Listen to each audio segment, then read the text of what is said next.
News, सच जरूरी है। नमस्कार, आप देख रहे हैं एमएनएस न्यूज नेटवर्क। मैं हूं आपके साथ सोनू। आंकड़े कभी झूठ नहीं बोलते। आपने सियासी बयानबाजी देखी ही होगी। बयानबाजी मैं भी करती हूं, लेकिन आंकड़ों की नजर से देखें लोकप्रियता के पैमाने पर पॉलिटिक्स पार्टी की स्टेज पर खड़ी है। आइए अपडेट देते हैं। अब तेलंगाना भाजपा अध्यक्ष बंदी संजय कुमार जमानत मिली। कोर्ट ने कहा गवाहों को नहीं धमकाएंगे और देश छोड़कर नहीं जाएंगे, आज होंगे रिहा। तेलंगाना के भाजपा अध्यक्ष बंटी संजय कुमार को एसएससी पेपर लीक मामले में जमानत मिल गई है। वारंगल मजिस्ट्रेट कोर्ट ने गुरुवार को 20,000 रुपए के बॉन्ड पर बंटी संजय को जमानत दी। उनके वकील श्याम सुंदर रेड्डी ने बताया कि आज रिलीज ऑर्डर जारी होने के बाद उन्हें रिहा कर दिया जाएगा। कोर्ट ने जमानत देते हुए शर्त लगाई है कि बंटी संजय देश छोड़कर नहीं जाएंगे, जांच में सहयोग करेंगे और गवाहों को नहीं धमकाएंगे। बंटी संजय तेलंगाना के करीमनगर से लोकसभा सांसद है। उन्हें पुलिस ने मंगलवार देर रात एसएससी हिंदी पेपर लीक मामले में गिरफ्तार किया था। बुधवार को बंटी संजय समेत 4 लोगों की 2 हफ्ते की न्यायिक हिरासत में भेजा गया। इसके बाद संजय राउत के लिए हाईकोर्ट पहुंचे थे। इसके बाद संजय राहत के लिए हाईकोर्ट पहुंचे थे। हाईकोर्ट से उन्हें कोई राहत नहीं मिली थी।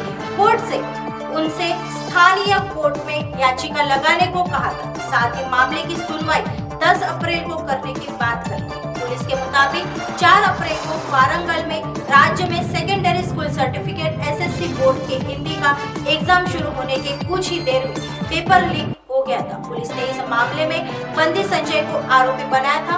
पुलिस ने रिमांड रिपोर्ट में दावा किया कि संजय ने 2 लोगों के साथ मिलकर पेपर लीक करने का प्लान बनाया था। पुलिस ने कहा कि ये पहले से प्लान की गई साजिश का मामला है। इसके जरिए आरोपी लोगों के बीच अफवाह और अशांति फैलना चाहते हैं। इस मामले में 10 लोगों को आरोपी बनाया गया है। इन पर आईपीसी की धारा 120 आपराधिक साजिश, 420 धोखाधड़ी और धारा 505 के तहत मामला दर्ज किया है। प्रधानमंत्री नरेंद्र मोदी जी 8 अप्रैल को तेलंगाना के दौरे पर रहेंगे। वे हैदराबाद में वंदे भारत ट्रेन को हरी झंडी दिखाएंगे। पीएम के दौरे से ठीक 3 दिन पहले बंटी संजय की गिरफ्तारी से तेलंगाना की राजनीति का माहौल गर्म हो गया था। बता दें कि राज्य में इसी साल के आखिरी महीने में विधानसभा चुनाव होने हैं।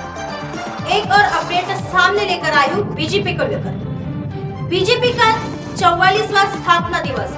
मोदी ने कहा भाजपा हनुमान जी के कैन डू एटीट्यूड की तरह काम करती है, सबकी मदद करती है। भाजपा ने गुरुवार को अपना 44वां स्थापना दिवस मनाया।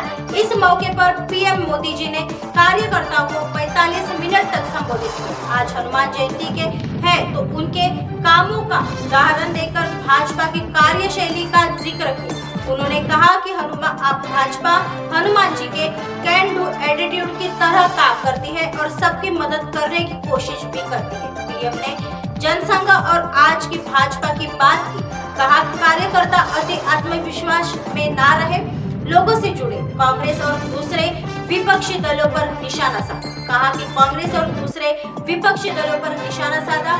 कहा कि ये दल भाजपा के काम को बचा नहीं पा रहे हैं। ये हताश लोग कह रहे हैं कि मोदी तेरी कब्र खुदेगी। उन्होंने भाजपा के फ्यूचर प्लान को भी कार्यकर्ताओं के साथ शेयर किया। मोदी ने कहा आज तक जिन महान लोगों ने पार्टी को संवारा है, समृद्ध और सशक्त किया है, उन कार्यकर्ताओं और नेताओं को शीश झुकाकर प्रणाम करता हूं। 43 साल पहले 6 अप्रैल 1980 को भाजपा का गठन हुआ था। जब हनुमान जी को राक्षसों का सामना करना पड़ा तो वो कठोर हो गए। जब भ्रष्टाचार, परिवारवाद, कानून व्यवस्था बात आती है तो भाजपा उतनी ही संकल्पबद्ध हो जाती है मां भारती को मुक्त कराने के लिए।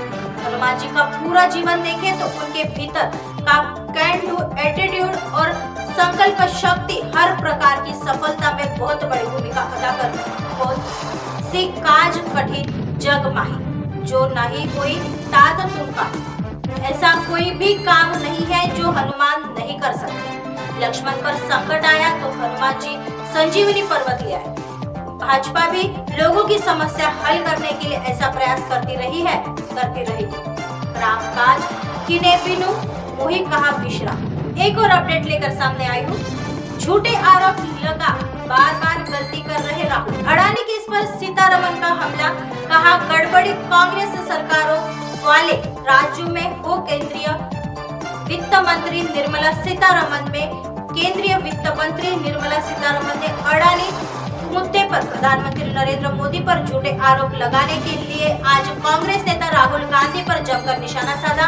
निर्मला ने कहा कि राहुल इस तरह के आरोप लगाकर बार बार गलती कर रहे हैं। उन्होंने कहा कि केरल की कांग्रेस सरकार ने थाली में सजाकर विजिंगम पोर्ट अडानी समूह को दिया था। यह फैसला किसी टेंडर के आधार पर नहीं किया गया था।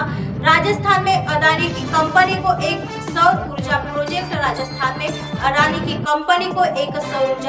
दिया गया। वित्त मंत्री जी ने कहा कि अगर कोई गड़बड़ी हो रही है तो यह कांग्रेस के नेतृत्व वाली सरकारों में हो रही है, पर राहुल गांधी इसके बारे में एक शब्द भी नहीं बोले।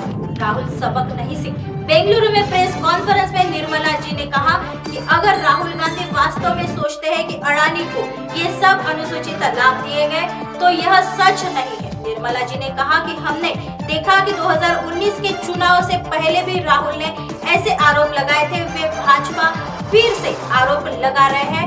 राहुल इन झूठे आरोपों से कोई सबक नहीं सीखते हैं। सुप्रीम कोर्ट में माफी मांगी। सीतारमन ने कहा कि 2019 में राफेल के आरोपों में जब राहुल गांधी ने बयान दिए तब उन्हें सुप्रीम कोर्ट में माफी मांगनी पड़ी। उससे पहले आरएसएस के खिलाफ गलत बयान देने पर लिखित माफीनामा देना पड़ा। आज राहुल गांधी कहते हैं मैं गांधी हूँ, सावरकर नहीं। क्या उन्हें याद है कि उन्होंने माफी मांगी? निर्मला ने कहा कि राहुल ने 2019 में पीएम मोदी को लेकर गलत बयानी की थी और कांग्रेस नेता एक बार फिर वही गलती दोहरा रहे हैं। वित्त मंत्री ने कहा कि हमारी सरकार ने चीनियों को अरुणाचल प्रदेश में प्रवेश करने से रोका है। हमारे काम ही बोलते हैं। एक अपडेट सामने लेकर आए सीएम केसीआर को लेकर बताया जा रहा है कि 3 पर्चे लीक हो गए। 3 पर्चे लीक। पहली बार बैकफुट पर सीएम केसीआर, विपक्ष का मुख्यमंत्री के बेटे पर आरोप। सेकेंडरी बोर्ड का पेपर लीक हुआ था। तेलंगाना में पेपर लीक मामलों के कारण 2 बार के मुख्यमंत्री चंद्रशेखर राव केसीआर को पहली बार बैकफुट आना पड़ा है। विपक्ष ने लीक मामले में केसीआर और उनके बेटे के तारक रामाराव केटीआर और बेटी के कविता को निशाने पर लिया है। भाजपा और कांग्रेस ने लीक में राज्य कैबिनेट में मंत्री केटीआर और उनके करीबियों का हाथ होने का आरोप लगाया है। सेकेंडरी बोर्ड का हिंदी और तेलुगु के 4 अप्रैल को पर्चा लीक में 4.90 लाख बच्चे बैठे थे। राज्य परीक्षा आयोग गवर्नर का पर्चा भी लीक हुआ था। इसमें 2 लाख से ज्यादा ग्रुप 1 का पर्चा भी लीक हुआ था। इसमें 3 लाख से ज्यादा अभ्यर्थियों ने हिस्सा लिया था। पर्चे लीक के कारण 8 लाख परीक्षार्थियों के भविष्य पर संकट आ गया है। भाजपा को बड़ा खतरा मान रही बीआरएस पे। लीक में बीआरएस को भाजपा कांग्रेस दोनों घेर रहे हैं, लेकिन बीआरएस भाजपा को बड़ा खतरा मानकर चल रही है। लीक में नाम घसीटे जाने पर केटीआर ने भाजपा प्रदेश अध्यक्ष संजय कुमार के खिलाफ भी 1 करोड़ की मानहानि का मुकदमा दर्ज किया, जबकि कांग्रेस प्रदेश अध्यक्ष रेवंत रेड्डी ने भी आरोप लगाए थे। तेलंगाना में भाजपा के बढ़ते जनाधार को बीआरएस बड़ी चुनौती मान रही है। राजनीति का सिलसिला थमने वालों में से नहीं है। अगले प्रोग्राम में और अपडेट्स लेकर सामने आएंगे और आपको अपडेट्स करते रहेंगे। तब तक के लिए बने रहिए एमएनएस के साथ। नमस्कार।